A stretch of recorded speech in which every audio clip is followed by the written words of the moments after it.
We are Tailgate Talk. Welcome into the show. I'm Matt Thomas. With me, we've got Kyle Mulwiney, Trent Williams, and Carson Wentz. Kyle Schumann. Coming to you with a little bit. We'll see what happens here in a little bit. We're coming to you with a little bit of an abridged episode this week. If you saw the show last week or you follow us on social media at PSU Tailgate Talk, by the way, you probably figured out that we had some folks down at Auburn for the game. So catching up on travel from that, and then the lack of a shiny opponent, we'll call it this week. We're going to combine two episodes into one, do our Auburn recap and Central Michigan preview here. Try to get you out in an hour. We'll see how that goes. But to start, we're recording on Monday. I think somewhere down on the plains of Auburn, Nick Singleton and Katron Allen are still running past Tiger defenders for a touchdown. 41-12, absolute domination of the Auburn Tigers. Going to start with Trent and Coco giving a little bit of a recap of what it was like to be down there, because it seemed pretty cool. So, guys, go ahead. Kyle, I don't know about you, but I couldn't have scripted a better weekend from start to finish. Absolutely fantastic.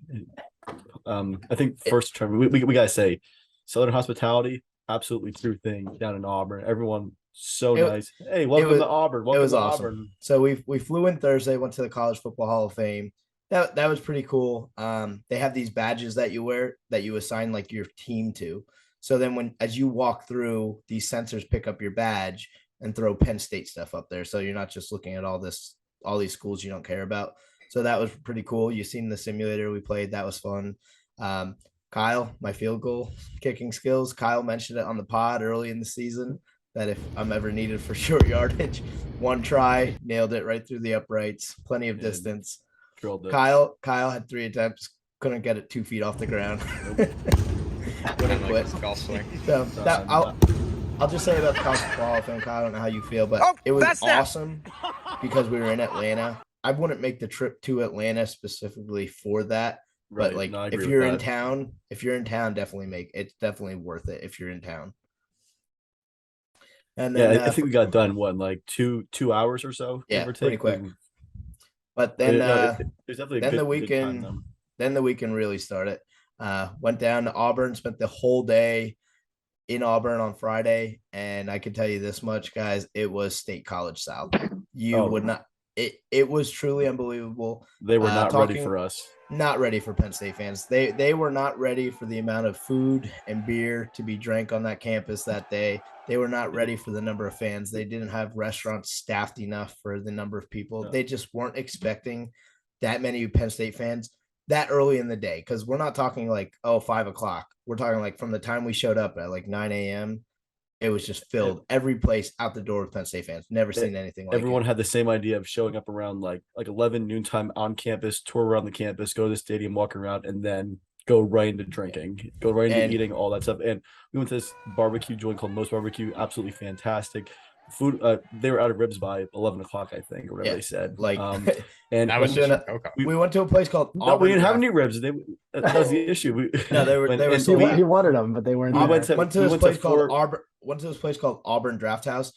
If they had 20 beers, 18 of the kegs were kicked. Like they're like, we're sold out of that, sold out of that. And like Trent, everything. It wasn't the place where the manager was like, "Yeah, I've worked game days and Fridays before and game days for like 5 or 6 years, and I've never had this busy on a Friday before a game." Yeah, so I had talking to an Auburn fan, one of the few you actually seen downtown, and they're like, we've seen a lot of big schools come in here, a lot of local like schools within driving distance, pretty close for big games.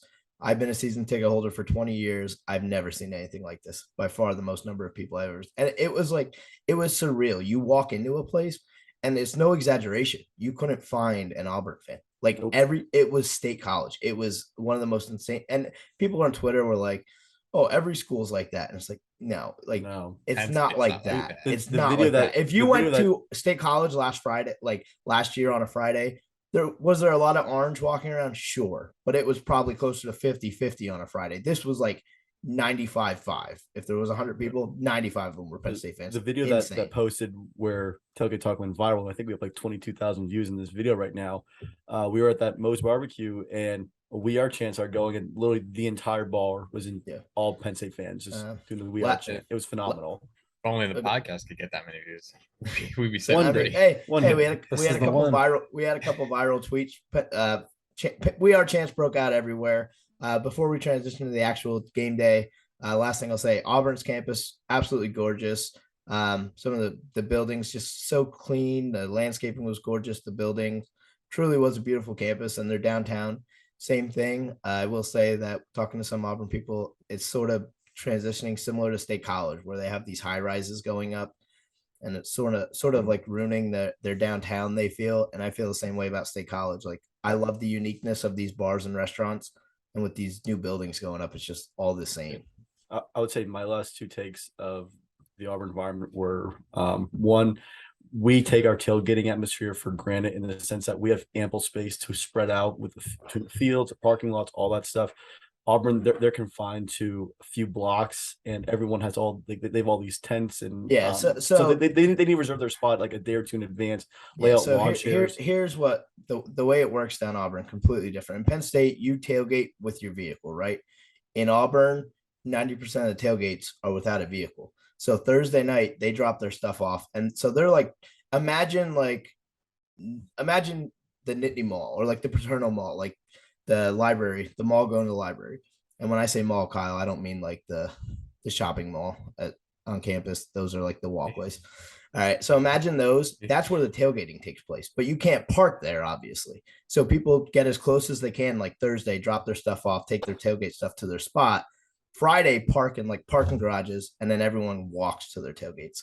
So it's a completely different environment, but what it makes for is really cool tailgating because it's just there's no cars in the way. Like everyone's all packed in. Yeah, exactly. The cars don't ruin the ambiance. The coolest though, Trent, was walking to the stadium and that main drag, that main walkway to the stadium, just rows and rows of just pop-ups. And I will say, like, they are definitely a classier tailgate. They're not. Oh yes, great tailgating. I mean, like, look who we've got coming to our tailgate. Hey, they had. But I mean, when we play West Virginia next year, I feel like we'll be a lot more on the same page with those tailgating. It was a fun tailgate, a lot classier. You don't see people shotgunning beers every 3 seconds. Yeah, you're not shotgunning, a beer bong full of Fireball. They had an entire bourbon bar, like 11 or 12 bourbons just on someone's truck, like all these Southern bourbons lined up. It looked different. Tailgate. Go ahead, Winnie. I was gonna say it looked different too. I saw, a lot of people dressed up down south, like everybody. Yeah, I mean that's SEC. They do. So my game day attire, I don't ever wear a polo to a Penn State game. Yeah. When in Rome, when in Rome. So Trent, I wore a polo. Your uncle, my dad. Polo. Trent, your uncle, my dad, you and I all wore polos to the game. Just that's what I mean. It's just you're in the environment. You have to. My other last take is the main guy down there, Brad, who we met last year up in State College. The guy lives in Maryland, drives down to Auburn for every single home game. You would be surprised. I think he's the mayor of Auburn. He knows every single person, parks every single car, makes all this food, does everything. The man is just a legend. So he is a PSU legend that lives in Auburn. We parked in one of the few spots where there are vehicles, and he saved us a spot. You didn't have to pay. You just were able to park there really close to the stadium. But these are like prime real estate spots down in Auburn. So he is there at 4:30 a.m. every Thursday before the Auburn game. Driving from Maryland. I know they say it just means more in the SEC. For some people, that is true. Like every Thursday, 4:30 a.m. We just didn't park a little, Nissan Altima car. We parked this giant white van that sits like 12 people in it. So we're traveling light. So now let's get to the. Well, go ahead, Matt, real quick. But I want to get to the game itself then quickly before we transition. Yeah, well, I wouldn't want to be Brad driving back to Maryland after that one from the Auburn perspective. First of all, second of all, I'll just say if you don't already, follow us on Twitter at PSU Tailgate Talk. A lot of great videos out there. Made me feel like I was there, even though I couldn't be. If you saw last week, I was at a wedding. Very unusual viewing experience. Very different from what you guys had. RIP to my Paramount Plus subscription, September 15th to September 18th. Gone but not forgotten. Served me well. Only missed a series. I think the field goal in the third quarter, like I said, where the timing cut out, and I had to run back to the table, a couple back that was watching the game too. But it was a memorable game. The way it turned out, it was a game I'll never forget. I sent the picture in the group chat when Wheatley got that interception at the end of the first quarter, which was just crazy. It was during Alex's maid of honor speech, and I bit down on my finger so hard, like I still have a red mark, and my finger still hurts to keep from screaming. And I almost took out a waitress at one point. backing up in my chair. Alex was like, "Got to calm down. You got to calm down." And then by the third quarter, everyone's drunk, and I'm just going freaking nuts. So All right. it was Enough cool. about the Sorry. wedding. Yeah, let's Enough get about the Let's wedding. get Let's talk about the people that were actually at the game, like real fans, and not the What a people that went to game. a wedding because they're soft. Anyways, Trent, in the a lot of game, those- Well, in the hey, let's hey, do you put- want let's to put the do you want to bed do good, bad, and officially- ugly? Trent, do you have a good? Oh no, you didn't prepare. All right. Let's Okay, put Coco, the you do bed your good. officially. The whiteout not being as good. No, the whiteout 10 their times orange out better. sucked. The orange out, forget the color, the environment. All right, the traditions are cool. That's what makes college football special. The eagle flight was one of the coolest things I've ever Coolest seen. thing. I mean, just a bald eagle soaring around the stadium that you're watching. Knows it just lands perfectly at midfield. Incredible. That's cool. The traditions were cool. The environment itself, even before it became a blowout, was there points where it was loud? Yes. But I'll say overall, it was very boring. It just wasn't. Their pregame was pretty boring. Like the traditions are cool, but it wasn't a spectacle like the whiteout. What was up with the Right. cheerleader with the microphone all the time? Like Oh, I he kept was seeing annoying. that. I kept seeing that, and that goes back to what I was talking about on the show a couple weeks ago, where it feels like you're trying to generate an atmosphere, which like just let it happen organically. Trent, going off to what you said though, That's fair. they rotate the bald eagles that fly, and the eagle that flew, her name was Independence, and she Auburn was 5-0 when Independence flew, and now she's 5-1. So she took She's the L. not, she's not going to fly anymore. Yeah, Is that she what took the you're L. saying? He's, Yeah. no, She he's, took the L on he's- that. I'll retired. say a little bit like a 3:30 whiteout probably doesn't feel exactly the same as like a night game. I'll give that to Auburn as well. I understand their team wasn't great, but there was empty seats before the game even started. Like Yeah. there was empty seats up in that, like in the top section that wasn't Penn State sold out their allotment and then some. There was a lot of empty seats in Auburn areas that you just wouldn't see at the whiteout game. And then two, I will say it was loud at times, but it wasn't consistently loud. Like when we had that false start, that place got loud, and we were in the nosebleeds. Kyle sat in the sun all day, so I was in the shade all Oh, day. that was rough. Huge game changer. But overall, the weather was just gorgeous. Couldn't have asked for a better weekend. We'll talk about the game. We know how that went. But from Trent, just real quick. weather, Well, couldn't have been better. Going off the guys that my dad and I sat with, it was a gentleman, his son. They were at the Purdue game, and they said that Purdue holds like I think like 58 or 59,000, and they said that was louder than Auburn holding 88,000. So yeah, well, like I said, I mean, it was loud, but it wasn't. It wasn't white out loud, and it wasn't as fun as a whiteout. Well, part of it's probably because we didn't give them much to cheer about. So as we said, Yeah. 41-12, absolute slaughtering. Yeah. Let's get into good, bad, and ugly. The team's kind of ruined this segment for us a little bit because there's not much bad or ugly to talk about anymore the last few weeks at least. There's a lot of good though. So Coco, why don't you go and kick us off with some good? I won't go to Trent because I know he didn't prepare. So. a lot of I know more than these two fools off the top of my head. No. a lot of good to choose from here. I'll leave the easier ones for Winnie and Trent. But I'll go Abdul Carter. I mean, the man just balled out on Saturday. I was so impressed with him. That's what I've been saying.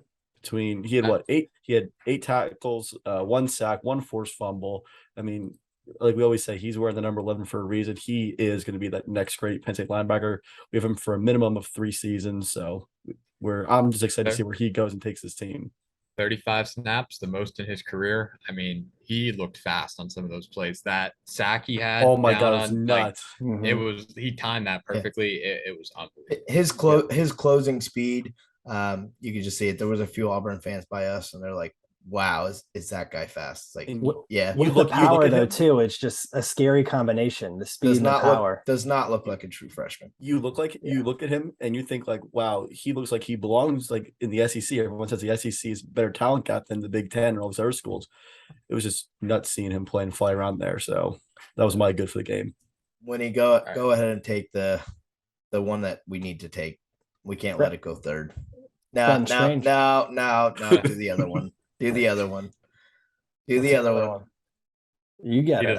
I don't want to do it. All right. How about none of us have to take Nick Singleton because he was our consensus good last week. Yeah. He was our consensus good last week. Nick Singleton was a stud. he's not my good because it's just too obvious of a pick. Yeah, He was I mean, unreal again. I was looking more at Lead- Brenton Strange. Leads to be the honest nation with in you. half the running Yeah. back stats with some of the fewest Yeah. carries of any running back out there. Yeah. So it sounds like you took that one. Here's just a little tidbit I'll throw in there because you said the other one with all the things that he leads. I heard it on Lions 24/7. They said they put it in the broadcast, but I obviously had a hard time hearing the broadcast. For the last time that a Penn State running back had multiple 40-yard rushes in a game was Larry Johnson in 2002 when he finished third in the Heisman voting. Singleton's done it in back-to-back weeks. Yep. Like I'm gonna have to lean on my wife, the English teacher, pretty soon because I'm gonna run out of words how to describe this kid. Is Nick gonna be in New York at any point in his career? Not at this year. any point in his career. Sure. I mean, it'd be hard to say not to. Yeah. I've got a hot take. Do you want me to do it now or do you want me to wait until later? Can I say one thing about Nick real quick though? That going back to what you were saying last week, Matt, with we talked about him starting, whether he would get the start or not. Did anyone else notice that he was in there that very first series, took him the first play? Yep. I was kind of surprised to be honest. So was I. I wasn't mad about it. It paid off. I mean, the first half, I mean, he 4 carries, 10 yards, and then he just took off in the second. Yeah. I mean, and just on that note, Winnie, we talked a lot about the rotation. Is Nick Singleton separating himself? Yes, but also our run game's working. Like I think the rotation's working. Well, every running back had their moments this past week. How many Power 5 teams do you think would take Kaytron Allen as their starting running back right now? Oh, a ton. He was incredible as well. Like Devin Ford had the big run. The vision, the cutback, like it's looking really good. Running's looking really well. On Nick Singleton, I think specifically, definitely his second TD. Did you guys see the hole that our offensive line opened up for him? I mean, all 4 of us could have run through that line. I'm not saying I would have gotten. Going off of that, my good was Brenton Strange. Obviously, he led the team in receptions, 6 or 7, or for receiving yards. I'm sorry, 6 receptions for 80 yards. But his blocking was incredible. It opened it up for both of those Nick Singleton runs. He was just insane. I don't think anyone really we talked about the offensive line, but just Brenton Strange coming through, his blocking was very, very good. The offensive line. I don't know. Allowed. I don't. Only 3 tackle for we could talk about it. This is the problem with good, bad, and ugly. There's only 4 goods, and there was a lot of good this weekend. The offensive line, Auburn was probably their best game last year, and so far it's been by far their best game this year. They look good. They got the job done. Matt, what's your good? Before we go rambling about goods, I don't want to take one of your goods. I took his hot takeaway. What's your good? Go ahead. That's all right. I can use the hot take later. Winnie, I'll just add the finishing touch on yours. Strange's PFF grade was 91.1, the highest by any offensive player since Tyler Warren last year against Rutgers. My good, I was trying to look for a little sliver to go with, is red zone roulette. So we were 5 of 5 in the red zone. 4 touchdowns, 1 field goal, and that was basically a garbage time field goal that we could have put it in if we wanted to. And then Auburn, 2 of 4, 2 field goals. There's a lot of things that you could point to being the difference in the game. For me, that was probably the biggest thing, especially early on. Like you're trading field goals for touchdowns. If we do that against some of these bigger opponents later on down the line, like we're gonna be sitting pretty, I think. It was impressive. My official good is Manny Diaz. I thought he came up with a brilliant defensive scheme. He pretty much went out there and said, TJ Finley, you suck. You have to beat us. And that's why we did have some big plays where it was a little frustrating at times, like a guy is wide open or a broken play for, a 16-yard first down when we had him 3rd and 16. Like those plays happen, but it was because we played so aggressive because Manny Diaz said, I'll give you some big plays, but I'm going to make your quarterbacks beat us. And their quarterback's going to beat us. It felt like towards the end of the game, we had after doing all these exotic blitzes, we started getting pressure with just 3-4 guys because their old line's all confused, like trying to get oh no, who's coming here, who's coming there, and then we're just getting 3 guys getting enough pressure that 5 guys would cause. Watching the defense, it felt like Oprah. Like you get a sack, and you get a sack, and you get a pick, and you get a fumble. It was just crazy. What was the final sack? It was 6 sacks, 9 QB hurries, 3 pass breakups, and 4 turnovers.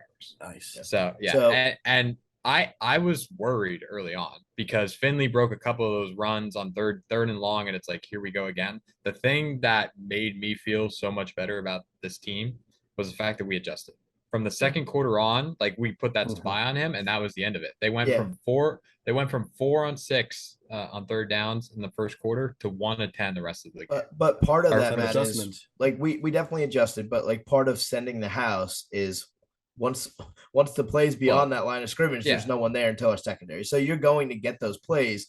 But I mean, I've seen our rushing percentage was ridiculous. Like I think we had like 30 some quarterback rushes, like some absurd number that I seen. That happens because we sent the house so much. So when you do that, all the quarterback has to do is break one tackle and be past the play, and you're going to get those big runs. So it's a high risk, high reward. But Manny Diaz said, TJ Finley, come beat us. He couldn't, got benched. Backup came in. Their quarterback play was terrible. Do we want to transition to our bads now? Because real quick, there's only 4 goods. There's a lot of goods. We don't have to really go in depth on them. But Jake Pinniger, that long field goal was clutch. I mean, 49 yards, whatever it was. Yeah. So not only, I mean, you're talking a miss there for field positions, not the best idea. And then 2, just putting points on the board there. That was huge. That's a long field goal. So Jake Pinnigar, shout out. And then I think the starting Drew R groupie crowd is probably losing a little bit of steam. Sean Clifford played another solid game. Yep. I mean, that shot he took, we can't not talk about it. Just popped right back up. I thought he was. That was nuts. Popped right back up. Played a tremendous game. And you know what? People still point out flaws. Guys, we're talking football here. No, you can watch an NFL game. You're not going to find a perfect quarterback. The guy went into a hostile SEC environment and blew the doors off them, and people are still saying Clifford sucks. Like at this point, you're just losing all credibility. I was most impressed with him going to the line of scrimmage, and there would be like 13, 12 seconds left on the play clock. He'd go up there, adjust the play, maybe opt out to a run play, whatever he saw, and he needed to throw the ball for 300 yards, like last year. Check down to a run play, and all 4 of us this season have been saying, is Drew Alar maybe more talented? Yes, but Drew Alar's talent with his experience does not yet overcome Sean Clifford's talent level with his 6 years of experience. It's just not there yet. And I don't know. I don't think we see a blowout like we just did if Drew Alar is starting in that environment.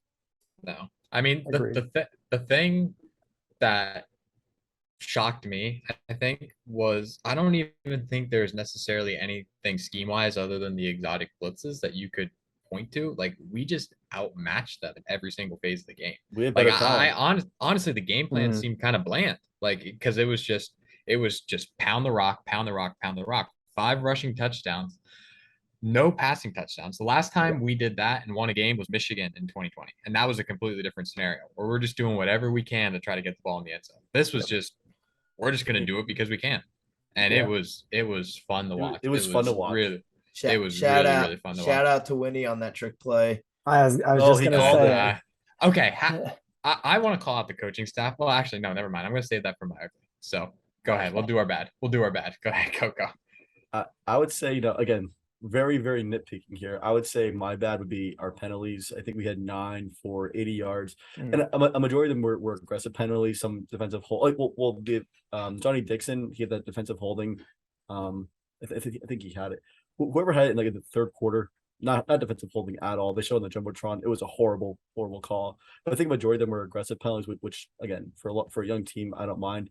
I think we had one unsportsmanlike conduct penalty, which we can't have in these big games. So if I really had a nitpick, it'd be the penalties, but a lot of them were aggressive. So again, like I really don't care as much. The 3 false starts were a little bit concerning too, just because some of these big environments we have to go into, but it's still that's expected. So the very first false start, I don't know why we thought we might get away with this, but we came out and tried to go with an actual count and not a silent count, and that resulted in the first false start. From that point forward, we want the silent count, but we started the game trying to see if we maybe could go without the silent count, which I don't know why you would think you would be able to.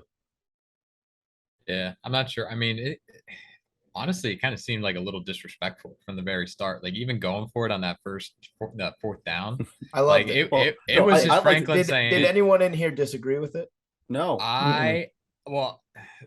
QB sneak after Clifford got his bell rung. You're on the road in a big time environment. The bush push had yet to fail. I didn't mind the play call, and truthfully, you'll never know with spots, but it looked to me like the spot should have like that ball's moved Yeah. 3 inches with a little better I think spot, and that it's a first down. The play call said that when Franklin going on 4th and 1, he just said, "I know TJ Finley can't beat us. I don't care if he gets the ball Yeah, to this yard line." That's what I'm saying. Knowing what I Yeah. know now, I get it. Like in the Yeah. moment, I was like, "What are you doing?" But in the like now, I know why.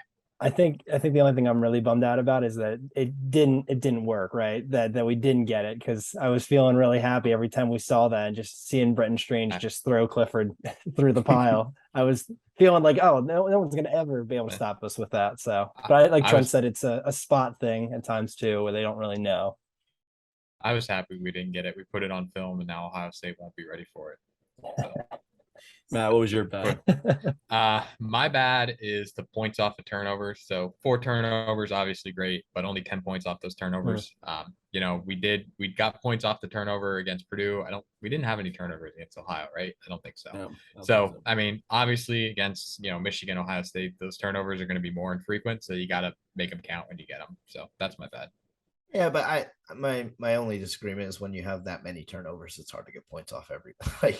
Well, I mean, we're scoring every other time. We might as well. Yeah. I mean, we had a lot of turnovers. I think it's unrealistic to expect to score off every single one when you're getting that many. That game, I don't know. All right, Big Shot. What's your bad then?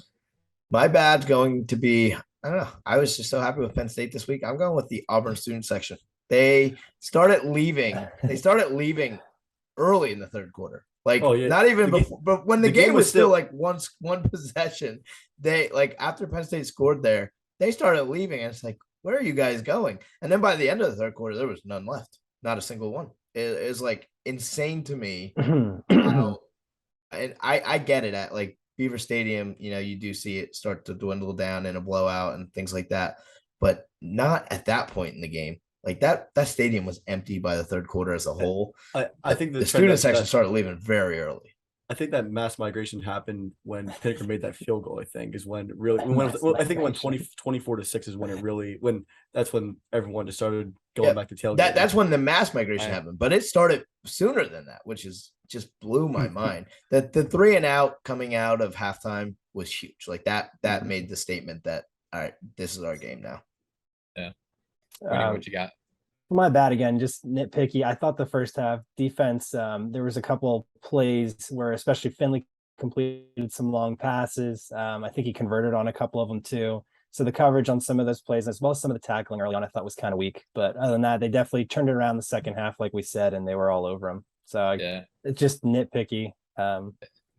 I was getting a little nervous on some of those throws because I said last week, if they're going to beat us, it's going to be with Finley's arm. And then he makes a couple of those 3rd and long. I'm thinking of that one down. Was it? Hardy blew a coverage one time. I think Dixon might have been the other coverage where it was caught like over the guy's shoulder. I was like, oh shit, like here we go. But there was a couple of plays where it was like it was so well defended and the ball was just placed perfectly. It's like you can't do anything about it. Especially you got to tip your cap. Their wide receivers aren't very good, so that was very impressive. So, all right, Ugly. Who wants? I'll just go because I was leaning a little bit earlier too. How did it take the coaching staff 3 decades to get Sean Clifford his first reception? I mean, he's been on the team longer than most NFL kickers are in the league. Like you'd think, by some point they get the ball to him at some point. My gosh, but yeah. When he called that trick play perfectly, I saw that happen. I'm like, so now he gets to be right about something. It was cool with the old lineman diving on that play, like pretending to chop block or whatever, and then just like got up and made a combo for Clifford. This is actually my Ugly. I love the trick play. We have to score on that trick. We had 4 huge linemen in front of a guy with a defender not within 20 yards. One guy slips 4 defenders and makes the tackle.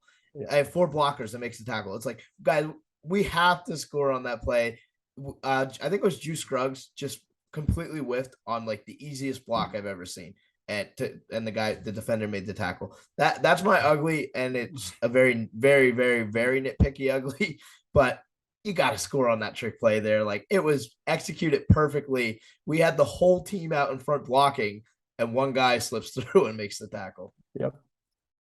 Well, that offensive line, we just can't depend on. Clifford's speed didn't help matters. I'm not gonna say that, but you got to score there. Drew Allard would have scored. That's all I'm gonna say. He probably would have. I think 90% of the people would have scored on that play. He's saving that. Perfectly set up. Clifford saving that touchdown for when Liam throws it to him, like you guys said.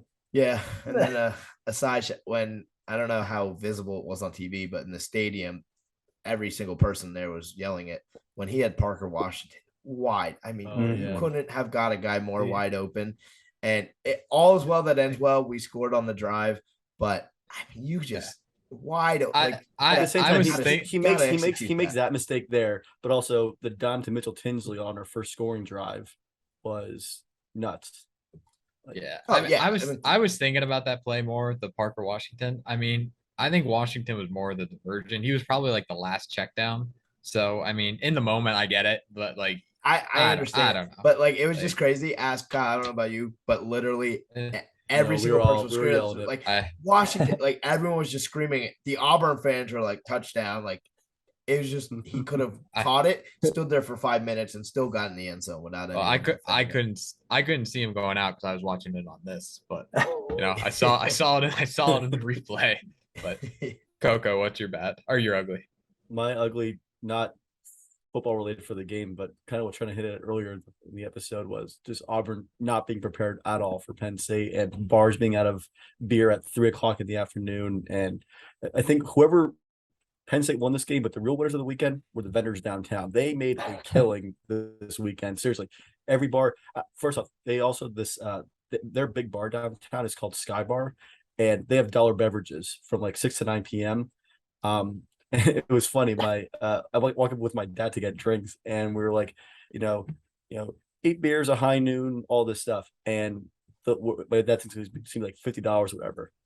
Oh, sure, that'll be $12.75. My dad was gonna have a heart attack. He's like, "Here's $30. Keep the change." It was nuts. So I guess it's a good for us, but ugly for Auburn just not being ready. While we're on it, their bars were some really cool bars. A lot of the bars we were in were awesome. Sky Bar was one of the coolest bars. It's a double-decker bar trying to fit 4,000 people, whatever it fits. Like it's like outdoors, so you're on this deck, but it's like multiple levels, so like the bottom's covered, even though it's still outdoors. Live music going, and it was just again the entire bar. It's one of the biggest bars. I think they said it's like the biggest bar in the SEC conference. So probably even bigger than a lot of other bars out there. Yeah. And it was just filled to the top with Penn State guys. Yeah. Well, I don't think that concept will work in State College in February, but it's good for them. Probably not. Winnie, what do you got? I like how you bursted his bubble on that one, man. You just took the win right out of Trent Sales there. Yeah, even like the Kyle Southeastern, and that we have a video of that when that huge, like really loud "We Are" chant broke out. That was another awesome bar, like warehouse style, huge bar. And that was one of the newer bars, but it still was unique. It wasn't one of those like brand new skyscraper bars. Huge wall of like 85-inch plus TVs, like on the main wall there. Sounds like PJs. For my ugly, I'm going to I was gonna go with the student section and everything, but Kyle and Trent kind of beat that up a little bit. I'm gonna actually go with the play to end the first quarter, the interception by Finley. So I'm happy as a Penn State fan, but I will say it was ugly from the officiating crew. The quarter actually ended before that play even occurred. So it shouldn't have even went off, and I guess no one was watching the clock. We got the interception. I'm happy there, but for the officials, I will say that's an ugly moment for the officials. Did they recognize that in the stadium? Because they were going on about it for a good like 5 minutes. So I guess you guys wouldn't have seen it. I think I texted it in the chat. So I was another thing that Penn State, I think we're a little bit spoiled about. Auburn's video board was huge, like bigger than the ones in Beaver Stadium, not by much, but it was huge. But it's only on one side of the stadium, so I felt like it was a pain because like if the team I could still see the video board from where I was sitting, but when the team was at the opposite end, like you're faced down that way, and to look at the video board, it's like you have to turn back to look at the video board. On the other side, it's like the real old classic like light bulb style video board, which I think they're keeping there on purpose because it's so old and like nostalgic. But I thought that was a pain as a fan every time there was only a like video board in one end zone. Almost like being at left field at Citizens Bank, huh? Yeah, if you are in, I don't know their directions down there, but if you're in the side of the stadium video board, you just have no videos. There's no video. You have to turn around to watch anything on the video board. It would suck. Yeah, I mean, I noticed that the clock had gone to 0 on that, like when it happened. I was trying to figure out why it wasn't called dead. I think honestly, maybe even Finley was thinking that too, because he was kind of like that. It was just a weird play. The only Yeah. thing I can think of is like they tell officials that you're supposed to watch the clock, and then when it goes 0, you look at the snap. So it's probably Exactly. such a bang Well, bang that If Yeah. that's the case, then Were they if that's the big- case, why didn't they had the full, TV timeout to look at it? Why couldn't they go I back don't know to? if I don't know if that's reviewable. I Yeah, think I would think I not. I think I it think is. they They said said. I think they But said but they could have reviewed it, but it so would. what Matt just said is true. Like the way it works for the officials is once it goes dead, they watch it, the clock goes out. Then from that point they look up, and if the ball's in like started the motion, then they. So I don't know how you could review that because it to me at that point it's discretionary. When did the official look up from the clock to see the ball in motion or not? I mean, Yeah, so, my I don't- my one coworker said they were Big Ten officials too. I'm not sure. Yeah, Not I would sure. imagine I they mean, were because last Yeah. year was the SEC officials that when we. Which makes sense. And I was just thinking of going along with what you were saying with the different stadium and environment. Maybe it was something that they just kind of missed early on, right? They make mistakes Yeah. too, but I mean, I've been dying to ask this to people watching on TV. Was there a false start there? Was it a blatant false start on Auburn that was missed early in the game? It turned out to be a huge third down conversion, but the whole stadium was going nuts. Like all the Penn State fans, like is the most what appeared to me the most blatant false start ever that wasn't called that they then converted a huge third down on. I mean, you'd have to point me to the specific play, but I feel like there were a couple Yeah. times So where I I don't know if it was- thought if- I don't know if it they was that jumped and blatant, they 'cause I- wasn't called. I don't know if it was that blatant because I must have missed it because I don't remember what you're talking about either. Yeah, There were a I'm couple not times I sure. thought they it would have jumped been the that- opposite side of you, Kyle, where he jumped too. Yeah, so I don't know. Big All win right. though. Mhm. Yes, it was. I think that's enough. I think we beat Auburn a little bit more than they were already beaten. So Matt, your preseason had us losing that game, by the way. I'm saying. I'm happy, but I picked them. I picked us this week, so I'm happy about that. So in general, eh. did anyone see that? Like I know we said we're the better team, but No. and I know some people say like, oh, No. Penn State could win. That was a dismantling. Like that was more than just like, oh, we're gonna beat them. So that was embarrassing. We could have. We probably got their head coach fired. We probably got their head coach fired. I mean, I don't. Not even just us, like our fans. Every single like professional outlet that I looked at, like no, like even the most generous margins of victory were like 14. Yeah. Isn't Like, it nice though? You can listen to sports media this week, and everyone's just pampering us up. They're actually giving us some good, like, wow, Penn State's a top 15, top 10 Well, team. to a point, Kyle. But there's a part of me that thinks the blowout made the it's almost like some people look at the win less now that we blew them out because like, oh, Auburn just sucks. Where if it was a close game, it would have been like, man, they went in there and got a tough win on the road, and now it's just like, well, Auburn's terrible. I mean, I do think that's part of it. I think the narrative's Auburn better. is. Oh, sorry, Matt. I was gonna say, I do think Auburn is just bad, but I think maybe you chalk 10, 14 points up to that. Like we still win convincingly. So we did what good teams are supposed to do to bad teams, regardless of who it is and where you play. I know we're a better team than Auburn, but Vegas made the spread 3 and 3.5 to 4 for a reason. Yeah, and you took Auburn, Trent. Kyle, yeah. I will take Central Michigan to win this week if it means we're going to do that every week. Speaking of Central Michigan, and I did very clearly take Penn State to win. So I took Auburn to cover, but I did take Penn State to win, so I don't feel as bad. Well, we wouldn't know because you didn't do a score prediction. Anyway, transitioning. Let me hear accurate score prediction. Matt loves the score predictions. Let's see your score predictions. Mine was pretty close. Oh, here we are again. Here we are again. Mine was close. What makes it close? Now, you're right or you're wrong. You're all wrong. Next. Thank you. Well, some of at least us I didn't say it was going to be a You close game that was going to be won in the last 2 minutes. Winnie, was your score right or wrong? Amen. Thank you. Amen, Winnie. All right. I am transitioning us now officially. So I think this is a good time after. I don't even think you remember your score predictions. 35-17. I did. I said when he's looking at it on his screen. Like I watched him read it right off. I said 27-17. I was pretty close. Auburn had 12 points, and like I said, I think 14 of our points came because Auburn was bad. I would have been right around that ballpark. So I'm good. I'm confident in myself, Trent. Don't you worry. Anyway, I think not confidence enough to say no to a wedding. Well, that's a little different. That you gotta Not keep so the peace. confident. See that? Yeah. Next. I mean, that's a little Next. different story, Trent. But get a girlfriend and then we'll talk. There goes that Ah. confidence. There goes that confidence right out the window. All right. So I think we need to have a conversation about the changing expectations for this year now because Disagree. Hard disagree. Oh, you What? disagree? Go ahead. My preseason Okay. expectation was 9-3. I All right. 10 So, and 2, so all I'm still right. good. All right. So Yeah, if we so go, like if we on this if we go- podcast, exactly what I said.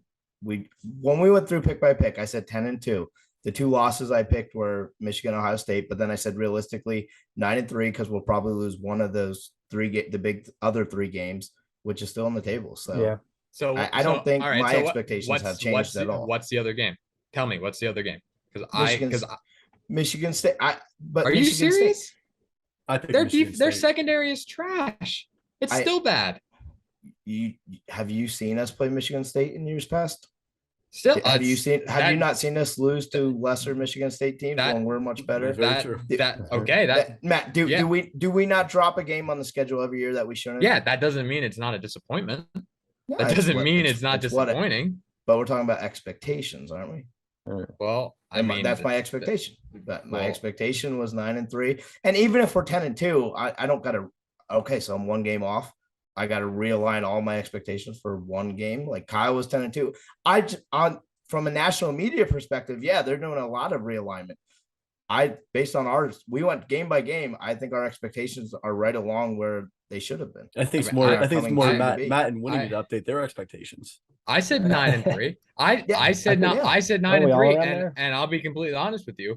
If we lose to Michigan, Ohio State, and we lose another game, I'm going to be disappointed, considering how strong we've come out in these first 3 games and how we've improved week over week. Fair. That's not fair to say, oh, because now we're better than I thought, so I have higher expectations. Like, no, it's the team. I think to start the season, once you win those games, you can't just throw them out the window. Like they were hard fought wins. I know, but I think it's completely fair when you see the talent that comes together. My whole thing was hedging on not sure how the young talent was going to come together. I think now you're trying to see consistency, and that could still come off the rails. But all that being said, your expectation was 9-3 to start the season. If that comes to fruition, how could you then say I'm disappointed? Before this becomes a pissing match, are we it more was your expectation? Are we more of a 10-2 team or 9-3 team right now? What do you guys think? Right now, probably more of a 10-2 team. More than 10-2. Yeah, thank you for proving my point. If we're more of a 10-2 team now, like we go 9-3. That is a disappointment. No, thank you. Act like we were predicting 6-6. Next, you act like we were predicting. Leave it to this podcast to have Kyle was 10-2. The rest of us were 9-3. Yeah, I still think 9-3 is likely. Like it's not. I'm probably 60-40, 10-2 versus 9-3. Maryland's not a team we're just going to roll over. Should we beat them? Yes. We lose. Every team loses a game. They should not lose. It's college football. We're not Georgia. Guys, we're just leave it not. to our podcast to have a massive win and just start going at each other's throats like 2 minutes later. That's probably on par with the show here. Well, I just thank Trent for proving my point and then being too stubborn to admit it. So, all right. Now, with that, we are moving. Sorry, our predictions were off by 1 game, which don't even know if they are. College, there's a big Kyle's difference between 10-2 and 9-2. I hope you're right, Coco. I hope you're right. If we don't go 10-2, I'm going to be very disappointed. I think it's just unfair to change your expectations. So if we would have lost the first 3 games, and then it would be like, oh, my expectation now is 6-6. Like, no, my expectation to start the season is what my expectation for the year is. It's playing out how we said it would. I didn't say we'd lose any of those games. I thought we'd lose one of the other 3. I still think that's on the table. I don't think it's playing out at all like we thought it would. I think most people, myself included, expected the season to play out kind of like the start of last year did, where you had those rough games to start, you edged out a win. Like this is different. Okay, this feels different. This is supposed to be 5 minutes, guys. Yeah. But I did the timer late run too. Like Purdue wasn't this blowout. Like we didn't come blow the doors off Purdue. Exactly. We lost Purdue. Exactly. Like, Ohio, we look good. It's Ohio.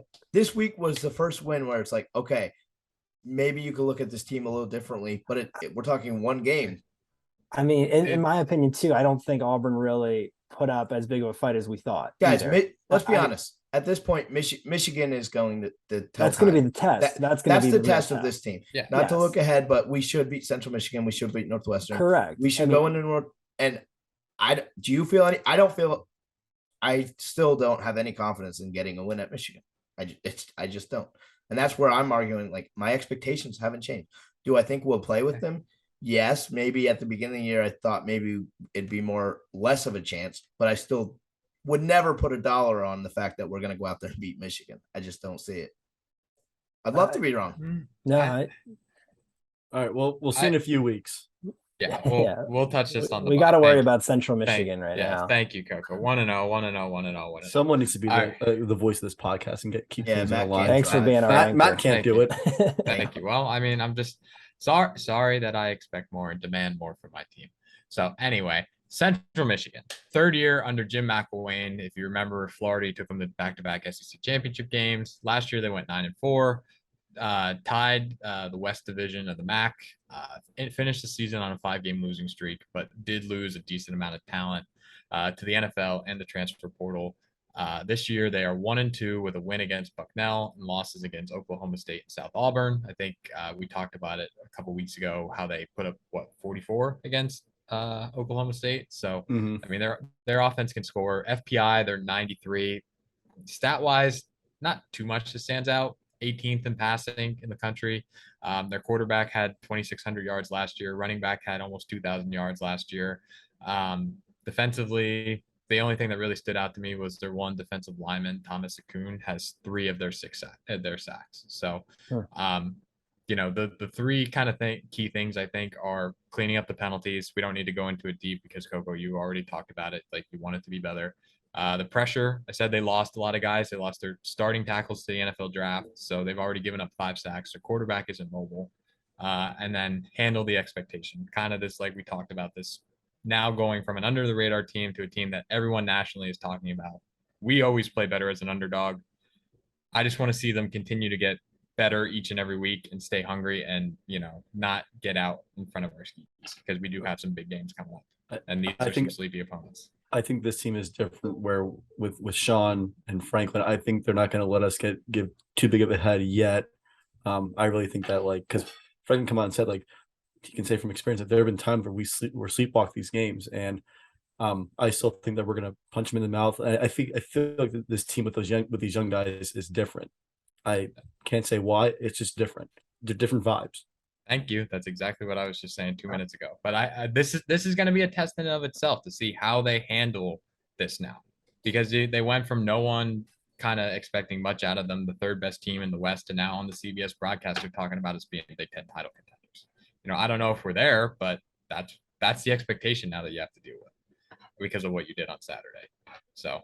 Yeah, I mean, and going along with what you're saying, I don't want to call it a trap game per se, but I mean, we're running off some highs of an impressive win that I don't think anybody really anticipated. So I think it can be kind of scary to come back for a noon start game against Central Michigan, and I'm sure, like we just said about Michigan itself being a big game ahead, that could easily be where some eyes get kind of thrown. So I think, like you said, keeping Clifford Franklin, and some of the other guys that have been around a little bit, just keeping everyone level headed. It'll be a pretty big, because like you said, Matt, I mean, they returned their QB and their running back. They lost a couple of receivers, but they still have some talent at tight end and receiver. It's not going to be a easy game like I want to say like in Ohio per se, but I think they'll definitely give a challenge that we won't maybe be ready for, which I'm hoping we are. But yeah. So when you just mentioned Ohio, I do think this is going to be a similar game to Ohio. Ohio was what, Kyle, like 24 the spread? Yeah, they were 24. I think we're 24 and a half.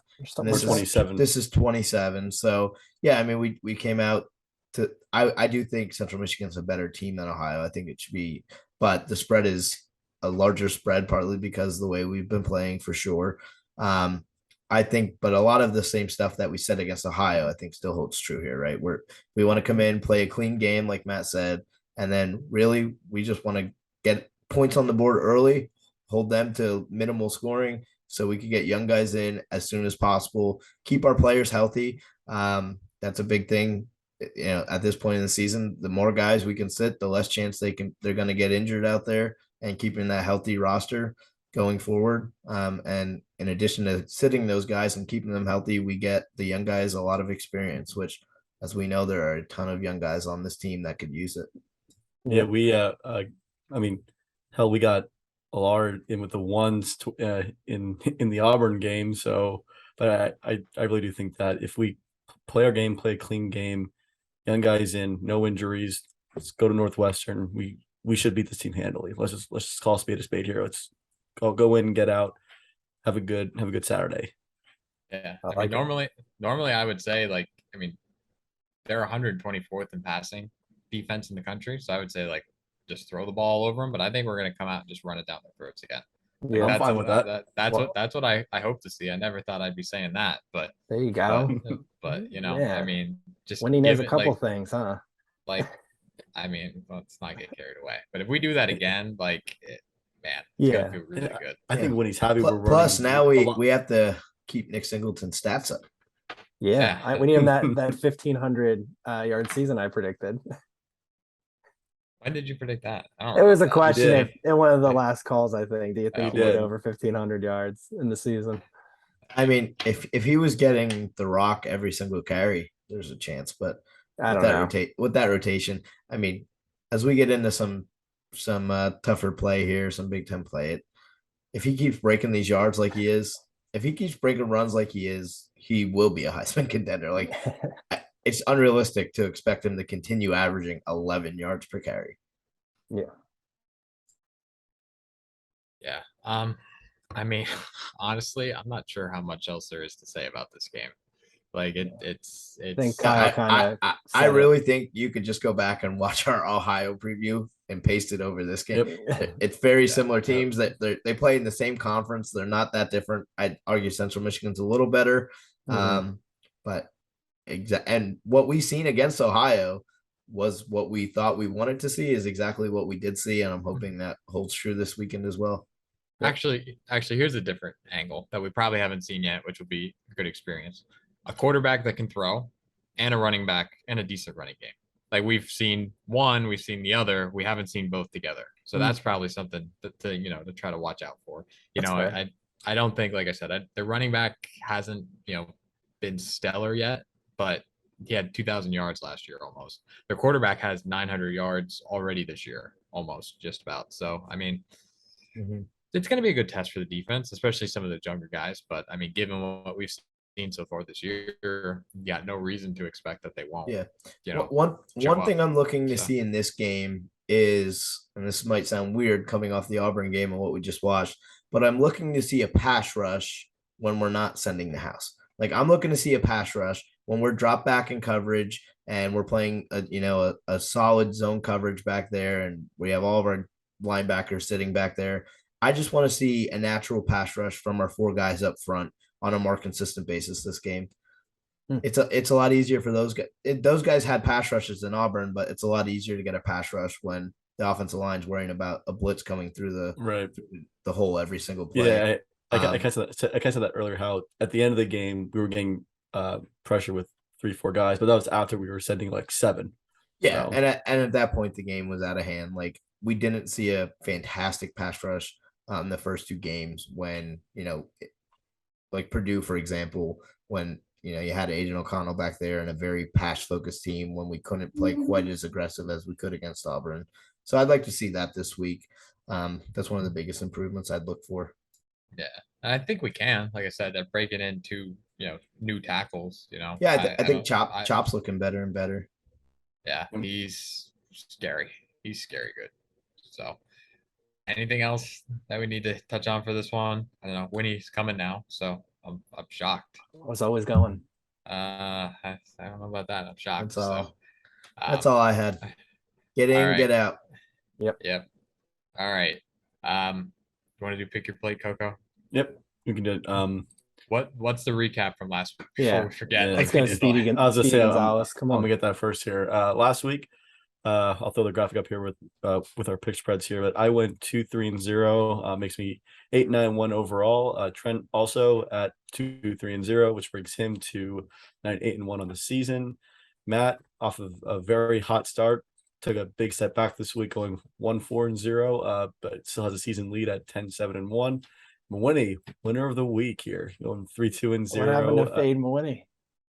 Winnie, I'm I- tied with you for I'm I tied with you didn't. for third here at 8-9-1, but as an aggregate 35, 33, and 4. So we're both 500. I just had to let you guys catch up because it wouldn't be entertaining if I just ran away with this by week 3. But I think we argue that the Texas A&M bets get thrown out because they changed their starting quarterback. We made those bets with the assumption that Haynes King was going to be the starter. So I think we just tossed that one out. I mean, is their offense that much different? I mean, I argue that it changed. They won. Still didn't look that good though. So, All right. What do you got, Coco? So Penn State, as we said, is favored by 27 against Central Michigan. I'm assuming Matt will want to throw in our game predictions here, except for Trent, but mine's 30-10 that we win, cover the 27. And we'll touch on the over under here at 45. So I'm also going that the over hit as well. So if you guys want to dig into that, Mooney, what do you think? I don't know. I have a feeling that I don't know if we'll outpace them in points. I think we're actually Central Michigan's going to cover this. I don't really have a score prediction yet. Let me think about that on the next one. Oh my god! You just gave Matt a heart attack. Yeah. No, I'll let Winnie go. He's gonna think he's gonna do his best. So I'm gonna go. I mean, we've covered our first 3 games, right? We covered Purdue barely. We covered Ohio, and then we covered last week by a lot. I just think our backups are so good on both sides of the ball, like our second string guys, that we can put them in there and continue to get points. Like just by throwing our second string in doesn't mean Central Michigan is going to start going down a score, and it doesn't mean our offense is going to go flat. So I think we cover. Yeah, I think so too. My prediction is 41-13, so that covers the 27. Originally, I was going to say 38-13, and that would have been under the 40. Or no, wait, other way around. It would have been under the 27. So I jumped it up to 41 to get the cover and the over 45. So I think 41-13, and we get both of those. I think we need to get over the 40-point mark to consider it a successful game this week. So Trent, you're going over for the point total as well. Yeah, I'll probably go over for the point total. What was the point total last week? That was one of our point bets, right? That hit last week. Trent, last week. Now you gotta go look that up. It was like 55. I'm pretty sure like, the over hit. It was right? like the over. Yeah, the over definitely hit. Yeah, we almost did it ourselves. That much I do know. So yeah. All right. What do you? Or no, yeah. When I'm gonna say 35-10. All right. Doesn't fill me with too much confidence there. This is why I hate predictions. It's literally just picking 2 random numbers. Winnie has the random number. Winnie, don't pick 35-10 because that's putting you right. Oh my gosh! Give me 36-10 and I'll take the over then. All right. They're gonna need a couple safeties there, but predictions work when you put some thought into them, but not when you just spin the wheel. Scoregami. I've been the closest so far on mine, so it's true. Big game this weekend. Top 25 matchup. Clemson's hanging down to Wake Forest. Clemson's favored by 7. What are you guys thinking on that? Yeah, so Wake didn't look too good this past weekend. I'll go with Clemson to cover. Clemson. Clemson's offense is like bad. Yeah, they're very bad, but their defense is really good. Wake Forest is the opposite. Yeah, I honestly, I'm gonna take Wake outright. Like I think, they didn't look good last week, but I think that it's kind of like like the A&M situation where they didn't look good, and then that's kind of the jumpstart they need. Like they've been hyped for this game for a while. Like they want to prove that they're for real. So I think I'm gonna take Wake outright. Should I make Matt's money line a bet for him? So that means that if if Clemson wins but they cover, but Wake cover, so we don't count it. No, I'm taking Wake to cover as well. I think it's going to be a good game, and I think Clemson's defense is going to bend before Wake's offense does. So I think that's going to be the turning point in that game.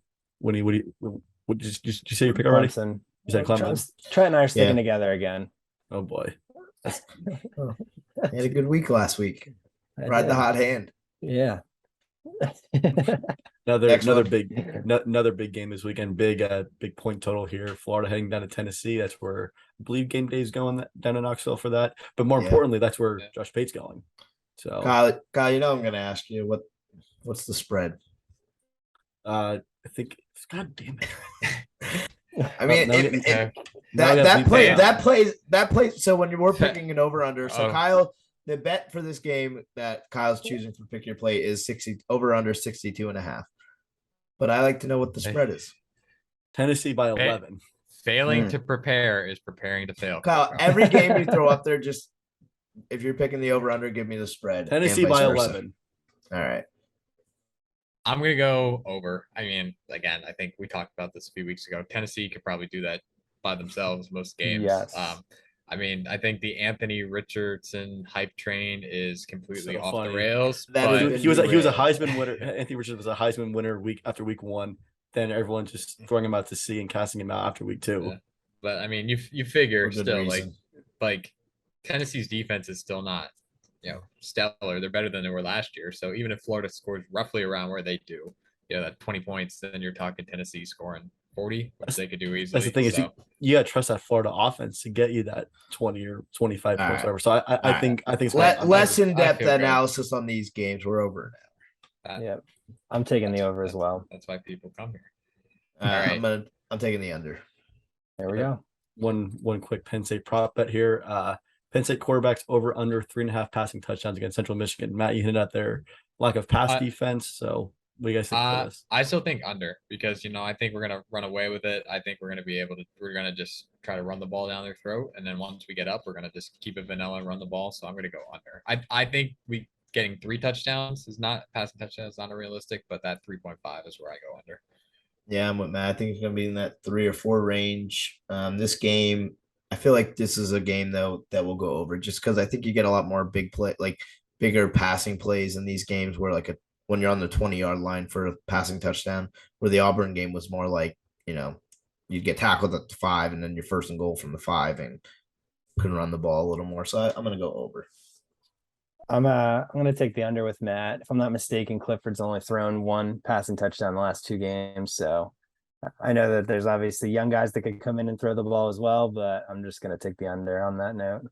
Yeah, I think we're in consensus. That's definitely going to be around that 3 or 4 range. But I think more specifically, I think Sean and Drew each going to throw 2 touchdowns. I'm feeling that for some reason, so I'm going to go over the 3.5 for that. Well, we'll see what happens. We'll see what happens, Coco. All right. Your last call here. Yep, last call. Winnie, go ahead. Of course. Like he didn't know he was gonna have to ask something. I tried. What do you got? When do you want me to go? All right. Do you have one?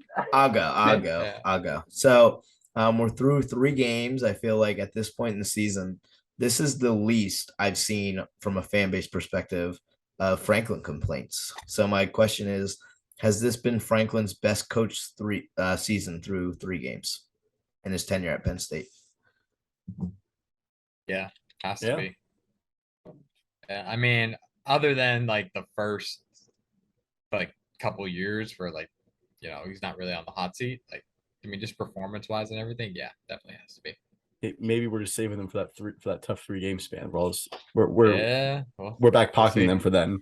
Yeah, I mean, how did the first 3 games? This 3 game span, I have no big complaints about the coaching so far. So. Yeah, I mean, I feel like as a whole, it's just been. You haven't heard much of anything bad on. If you're the head coach and people aren't saying anything bad, you're probably coaching pretty well. There's been really no big clock management issues. Really, no big no head scratchers. Really, yeah, no crazy play call issues. It's been pretty Matt good. said about the 4th and 1 for the first drive for the Auburn game, but that's 3 of us were like, that's just a yes or just no. being aggressive. Yeah, but I reserve my right to change my opinion once we see how we come out of the bye. Yeah, no, I said through 3 games. I know. So, all right, let me go here. Or do you still got your? Yeah, when he has to think of something quick. Yeah, I'm trying to be creative here. So we know Brian Harson's on the hot seat, and I think he's going to get fired by Auburn at some point in the season. My question for you guys is, with big talk with Urban Meyer and him come back to college football at some point, would he be a better fit for Nebraska or for Auburn? I think I would think Nebraska. No. I just Urban Meyer's not the kind of guy that's gonna bend down to Auburn's boosters, and that's what Auburn wants. Auburn wants a coach that's gonna bend over for them. And I just don't. If Urban Meyer's going to take the job, he's going to go in and say it's my way. I could care less how much money you're throwing at me as a booster. Sort of the Nick Saban strategy. Nick Saban doesn't care. And all boosters have a role. Auburn, it's especially they run the program. It's a different. Yeah. See, I run into the issue where I think he'd be more likely to take Auburn because of. I would say resource-wise, they're probably the same, like with financial backing, but the talent that's in the Southeastern Conference, I think, is better than what you can attract to Auburn better than we can attract to Nebraska, in my opinion. Like it's harder for a school to like Nebraska to go to California, Texas, wherever to get these bigger time players than it is for Auburn to go to Florida or Texas. I mean that's just my opinion. I think Urban moved like Auburn's done it before. They won national championships recently, past decade or whatever. So. That's just my opinion for that. I was sitting on the fence on this one. I'm just going to go with the definitive answer. I don't think you should take either. Auburn, like you said, the boosters, the SEC West is a tough conference to play in. Like Auburn, and then Auburn always has the cross game with Georgia, so that's just a nightmare. Yeah. I mean, I agree, Matt. I agree. Who wants along. Nebraska? So I mean, I guess maybe Nebraska because the Big Ten West, but like I wouldn't want either right now. So. Do you think he would take that chance after what happened with him in the NFL? No. Urban Meyer's not coming back. You know what I mean? Either of those two left schools. to go to the NFL, didn't go well, and now he's. I'm not going to say he's never coming back to college football. He's not coming back right now, and especially not to the open schools right now. He gets to pick where he wants to go back. Yep. So, Winnie, do you need me to go or please? Okay. All right. I was going to go back to my hot take, but that might generate some discussion, and we're already over time. So. You've probably seen by now, Clifford is now our second all-time leading passer with 8,500 yards. He trails Trace McSorley by 1,387 yards for first place. Does he catch him in the regular season? With 9 games left, he would have to average about 150 yards a game to do that. 154 to be exact. I mean, I would hope so. Dude, if you're on campus for 6 years, you better walk out of there with that title. I would say he would get that so easily, but with the way we've been running the ball, we may need him to throw for 175 yards a game and not have these big like 280, 325 yard games. So well, if he throws for 175, he still does it. I think he gets it. Yeah, I mean, I think you're gonna have games where he's averaging, he's under the average, but then I think you're gonna have games where the run's just not there and he's gonna be over that. So, well, again, I think we're running the ball a lot right now because I think we can. Like you guys were kind of hinting at, that once these bigger games roll around, I think we'll have to pass the ball a little bit, be a little more balanced than just running all the time. So I think the podcast when he mentioned passing the ball. I know. I'm going to just do the opposite, right? I can't wait till we play like Michigan or Minnesota or Ohio State or whatever. And we're like, remember back like a few weeks ago, we can run the ball for 200 plus yards a game, and now now we're hitting 75. Winnie, we've been waiting a long time to hear this question. I didn't get the answer. I asked the question. Oh my gosh, man, you better hurry up. We're over time. I think yes, but the only 2 hangups I have are 1, injury, and 2, the fact that we're trying to get Alar into a lot of these games early. Like, this week Clifford might not throw that much. Next week he might not throw that much. Who knows, going down the line with Rutgers or whatever. So those are my only 2 hesitations, but I think he gets there. All right, Winnie, now what do you got? All right. So as we've kind of seen the first couple of games, we talked about special teams and the aggression on the returns this team has for Penn State. Do you guys think we'll actually return the touchdown, return a kick or a punt for a touchdown at some point? A kick or a punt, I think 1. Yeah. Yeah. I mean, I'm just thinking, Parker Washington. Nick Singleton's just too athletic. Nick back there with Allen, and they're just bam. And one of them's going to go. I just feel it. But I was just curious going up into some of these games. I feel like one of them's due. It takes one blown punt coverage or 1 juke by Nick, and he's gone. So I think we'll get it. Matt? Yeah, I agree too. Don't know when it will come, but I think it will come at some point. So maybe it'll come against Ohio State late in the 4th quarter. We calling it now. As long as it's not the opening kickoff. I feel better if it wasn't. Yeah. All right. on that note, let's just get out of here before we get depressed and start going down that hole again. So, all right, we went a little over. We'll be back next week with a recap of CMU and look forward to Northwestern. Until then, we are Tailgate Talk.